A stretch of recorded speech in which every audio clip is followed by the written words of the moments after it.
اور پھر ایک اور بات یہاں بڑی قابل توجہ ہے کہ انسان جب محسوس کرتا ہے نا مجھے کچھ دیکھ رہا ہے، تو ذرا اس کی عبادت کا انداز بھی تھوڑا تبدیل ہو جاتا ہے۔ تو اگر یہ ذہن ہو ہمارا کہ ہمیں فرشتے دیکھ رہے ہیں اور وہ والی مخلوق دیکھ رہی ہے جو ہماری ڈائری ڈائریکٹ لے جا کے ہمارے رب کی بارگاہ میں پیش کرے، تو پھر کچھ زیادہ ہی توجہ مسلمان کی ہونی چاہیے، زیادہ ہی انہماک ہونا چاہیے، وہ کھو جائے۔ ٹھیک ہے ہم کمزور بھی ہیں، ہمارے اندر کچھ پریشانیاں بھی ہیں، ہماری بیماریاں بھی ہیں، ہم لاغر بھی ہیں، ضعف بھی آ جاتا ہے، تھکاوٹ بھی ہمیں آ لیتی ہے، لیکن لمبی تو بات ہی کوئی نہیں، 5 تو طاق راتیں۔ حضرت سیدہ عائشہ صدیقہ رضی اللہ تعالیٰ عنہا ارشاد فرماتی ہیں کہ جب رمضان کا آخری عشرہ شروع ہوتا تھا نا تو نبی پاک اپنی کمر کس لیتے تھے عبادت کے لیے، خود بھی رات کو اٹھتے تھے، ہمیں بھی جگاتے تھے، کیونکہ سونے کے دن تو نہیں ہے، تو جاگنے کے دن ہیں۔ ساون کی کالی راتوں میں جب بوندا باندی ہوتی ہے، وہ راتوں کو اٹھ اٹھ روتے ہیں جب خلقت ساری سوتی ہے۔ یہ رب کے بندوں کی شان ہے۔ اور ویسے بھی درویش کہتے ہیں کہ رات پوے تے بے درداں نو نیند پیاری آوے، درد منداں نو تے یاد سجن دی ستیاں وی آن جگاوے۔ تو یہ وقت ہے خاص، اس خاص وقت اس بات کی طرف ضرور توجہ کرنی چاہیے۔ اور یہ جو کہا گیا نا کہ فرشتے نازل ہوتے ہیں بِإِذْنِ رَبِّهِمْ مِنْ كُلِّ أَمْرٍ، اللہ کے حکم سے آتے ہیں اور ہر کام کے لیے، ہر امر خیر کے لیے آتے ہیں۔ تو اس میں بھی ہمارے مفسرین نے لکھا ہے کہ وہ تمہارے لیے پورے سال کا فیصلہ کریں گے کہ تمہیں کیا دیا جائے گا، تم کیا حاصل کرو گے اللہ تبارک و تعالیٰ کی بارگاہ سے۔ تو اس کا معنی یہ ہوا کہ پھر تو یہ لینے کی رات ہے۔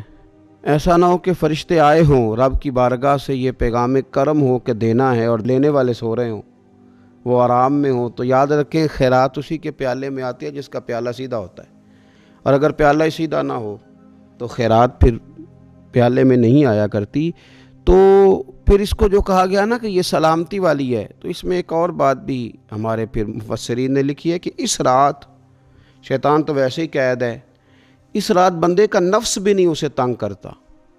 یہ طاق راتیں اتنی حسین ہے کہ تھوڑی سی بندہ ہمت کرے تو اللہ عبادت کے لیے اس کے دل کو قرار عطا کر دیتا ہے، اسے سکون ملتا ہے، طبیعت ٹھنڈی ہو جاتی اور وہ بڑے ذوق کے ساتھ اللہ کی عبادت کرتا ہے۔ خوب بیداری کا مظاہرہ کریں طاق راتوں میں۔ میں نے رمضان سے پہلے مشورہ دیا تھا کپڑے وقت پہ خرید لو عید کے، اور وقت پہ سلا لو اور وقت پہ چیزیں لے لو۔ یہ جو خاص دن ہیں عبادت کے، یہ لوگوں کے بازاروں میں گزر جاتے ہیں۔ یہ زیادہ تر وقت ہمارا خریداری میں اور شاپنگ میں اور ایسے مہمل کاموں میں صرف ہو جاتا ہے کہ جن کی وجہ سے یہ خاص چیزیں جو ہمیں میسر آنی تھیں ان سے ہم کئی دفعہ رہ جاتے ہیں۔ تو اس رات کرنا کیا ہے؟ زیادہ سے زیادہ کھڑے ہو کے رب کی عبادت کریں، قرآن شریف کی تلاوت کریں، استغفار پڑھیں۔ سیدہ طیبہ طاہرہ حضرت عائشہ صدیقہ رضی اللہ تعالی عنہا نے عرض کی یا رسول اللہ اگر مجھے یہ رات مل جائے تو کیا پڑھوں؟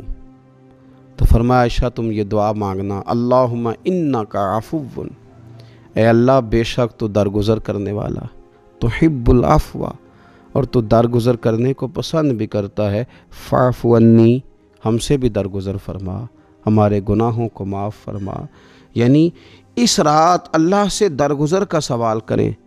جو لوگوں کے سامنے اپنی خطائیں ہوتی ہیں وہ تو ویسے بیچارے ہر وقت معافی مانگتے رہتے ہیں، جن کے پیش نظر اپنی غلطیاں ہوتی ہیں، جو اپنے رب کریم کی بارگاہ میں حاضر ہونے کا ارادہ رکھتے ہیں صاف ستھرا ہو کر، وہ تو ویسے ہی معافی کے طلبگار ہوتے ہیں۔ تو یہ تو خاص چانس ملا ہے معافی مانگنے کا، تو بالکل سستی کا مظاہرہ نہ کریں، بالخصوص وہ لوگ جو اعتکاف میں موجود ہیں۔ نیند تو کسی وقت بھی آ جاتی ہے، آپ دوپہر کو بھی ذرا چپ کر کے لائٹ آف کریں تو یہ آ ہی جاتی ہے۔ آپ سر شام بھی تھوڑا سا کھانا کھانے کے بعد اگر کمر سیدھی کرنے کو بھی لیٹ جائیں تو نیند تو پھر بھی آ ہی جاتی ہے۔ لیکن یہ سنہری قسم کے ایام ہیں، سختی نہیں، پابندی نہیں، فرض نہیں، لیکن اگر شوق کے ساتھ، ذوق کے ساتھ، توجہ کے ساتھ، میں ایک مثال دیا کرتا ہوں کہ یہ ہمارے پاس قیمتی دن ہے رمضان کے، ایک عمل کا ثواب 70 کے برابر ہے۔ تو جس طرح انسان کے پاس کوئی چیز تھوڑی دیر کے لیے آئے تو اس نے جانا ہو تو لوگ اس سے زیادہ فائدہ اٹھانے کی کوشش کرتے۔ دیہاتوں میں نا غریب گھروں میں استری نہیں ہوتی تھی، ہر گھر میں نہیں ہوتی تھی، تو کسی پڑوس سے استری لے کے آتے تھے تو بوڑھے لوگ یہ کہا کرتے تھے کہ زیادہ کپڑے استری کر لو، استری واپس کرنی ہے۔